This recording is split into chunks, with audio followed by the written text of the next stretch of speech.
Hello guys, update sa aking mini garden na halo-halo ang aking tanim. Ayan yung aking spring onion. Inagay ko na siya sa lupa.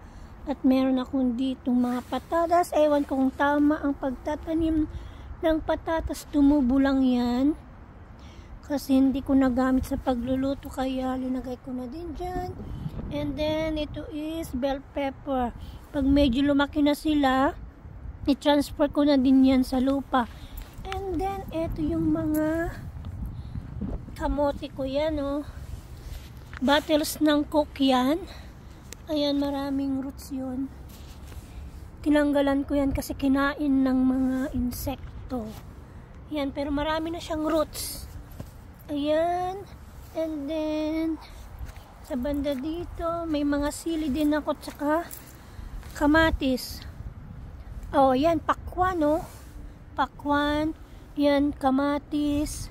Dati madami kaso kinain ng slugs. Ayan. Tapos may tai pa ng pusa. Ayan. Ayan.